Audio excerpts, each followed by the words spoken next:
Bonjour, je m'appelle David Vauclair, bienvenue à Au cœur du monde. Pour ce 132e numéro, voici les 5 nouvelles de relations internationales qui ont pu retenir votre attention et la mienne. Commençons par le Tadjikistan qui a signé un accord avec Pékin. Cela permettra à la Chine de construire le plus long pont routier d'Asie centrale, d'une longueur de 920 mètres, au-dessus du Surkhob, un fleuve au Tadjikistan. Il fera partie de l'initiative phare de la Chine, des nouvelles routes de la soie, appelée aussi la ceinture et la route, Belt and Road Initiative en anglais, que Pékin avait lancé en 2013.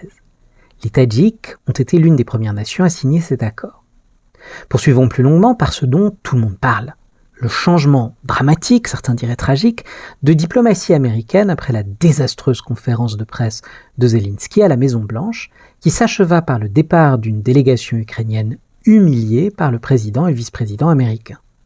Si les républicains saluent un président qui par sa brutalité obtiendra la paix, même au prix de l'Ukraine, et à qui ils promettent un prix Nobel de la paix, les démocrates semblent sidérés. Mais c'est du côté de l'Europe et de la Russie que se portent les regards. Les Européens comprennent que le système mondial a changé et cherchent des solutions. Mais derrière les discours résolus, les actions communes sont difficiles à mettre en place et complexes à imaginer, d'autant plus que les avis sont partagés et les finances difficiles à trouver. C'est très nettement un moment clé à la fois pour l'avenir du continent, de l'Union européenne, mais aussi des valeurs de ce dernier. En Russie, en revanche, le Kremlin et les chaînes de télévision d'État sont triomphantes. Le vice-président de Poutine au Conseil de sécurité, Medvedev, s'est réjoui que l'insolent Zelensky ait enfin reçu une bonne claque, et le porte-parole de Poutine a salué les configurations de politique étrangère en évolution rapide de Trump, qui coïncident largement avec notre vision. Cela ne reflète pas un nouveau succès des objectifs de guerre fondamentaux de Poutine sur le terrain. Ce sentiment de jubilation reflète quelque chose de potentiellement plus grand que la perspective d'une fin de cette guerre aux conditions russes avec l'aide des États-Unis. Le retour d'une Russie forte et d'un monde tripolaire. Les médias d'État de Poutine décrivent un avenir émergent dans lequel une troïka d'hommes forts, Poutine, Trump et Xi, se partagera le monde.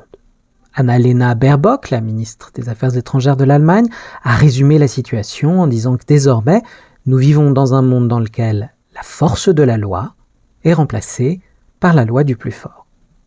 Les puissances grandissent et diminuent, mais on peut dire qu'une seule a immédiatement limité sa propre puissance par un cadre de droit d'inspiration libérale.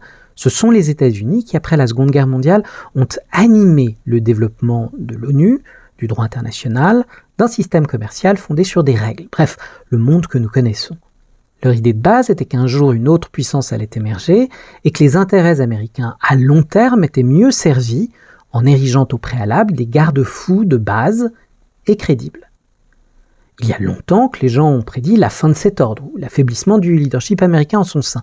Mais le niveau actuel d'inquiétude en Europe reflète plus qu'un simple système qui craquerait sous la pression. Même parmi ceux qui auraient souhaité que Zelensky garde son sang-froid ou qui sont d'accord sur la nécessité pour l'Europe de contribuer davantage à sa propre défense, ou même qui voient les actions de Trump comme une simple posture pour faire pression en faveur d'un accord, tous admettent que les États-Unis ne voient même plus la valeur de leur propre système international, voire en désirent la fin. Nous entrons dans un monde de puissance bien plus nu et bien plus réaliste. La chef de la diplomatie de l'Union européenne et l'ancienne dirigeante de l'Estonie, Kaja Kallas, l'a exprimé ainsi après cet étonnant face-à-face. Aujourd'hui, il est devenu clair que le monde libre a besoin d'un nouveau dirigeant. Mais pouvons-nous le trouver encore ? Continuons avec le Myanmar. Le chef de la junte militaire birmane est en Russie pour une visite officielle qui comprend des entretiens avec Vladimir Poutine. La Russie est depuis longtemps avec la Chine, l'un des principaux fournisseurs d'armes de la Birmanie, et s'efforce de combler le vide diplomatique depuis que l'Occident a réduit ses liens avec le pays après le coup d'État militaire de 2021. Achevons avec une affaire mexicano-américaine. La Cour suprême des États-Unis doit entendre ce mardi les plaidoiries introductives du procès intenté par le Mexique pour réclamer 10 milliards de dollars de dommages et intérêts aux fabricants d'armes américains pour les ravages causés par les cartels mexicains utilisant des armes américaines. L'affaire est devenue un argument de négociation entre les présidents Trump et Sheinbaum, cette dernière ayant prévenu qu'elle pourrait étendre la procédure. Enfin, Tous les apprenants le savent, on n'est jamais à l'abri d'une faute de frappe. En tant que prof, ma préférée fut celle d'une étudiante, sans doute pressée par le temps, qui m'indiqua sur une copie que les musulmans allaient en pèlerinage vers le Mecque, qu'elle écrivit d'ailleurs MEC plutôt que la Mecque. J'en ris encore. J'en profite pour souhaiter un bon ramadan à tous ceux pour qui cela compte. Mais certaines coquilles vous mettent dans de plus beaux draps que d'autres. Ainsi, la semaine dernière, l'équipe de communication de la Maison-Blanche a accidentellement omis Nord avant Irlande dans son invitation à la conférence de Donald Trump et Sir Keir Starmer, selon eux, Premier ministre du Royaume-Uni de Grande-Bretagne et d'Irlande. Une gaffe piquante quand on se rappelle que l'île irlandaise est divisée en deux, l'Irlande du Nord, qui fait partie du Royaume-Uni, et la République d'Irlande indépendante et historiquement peu anglophile.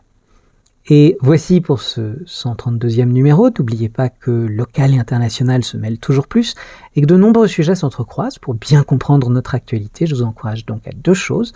Aller à la découverte des deux Irlandes, elles en valent la peine, mais surtout d'écouter les podcasts de compétences et développement comme ceux de l'IFAC, de l'IDREA, IET, 3A, IDRAC, Subdecom ou Vivamundi qui devraient vous éclairer et vous divertir sur les grands thèmes poursuivis par ces écoles.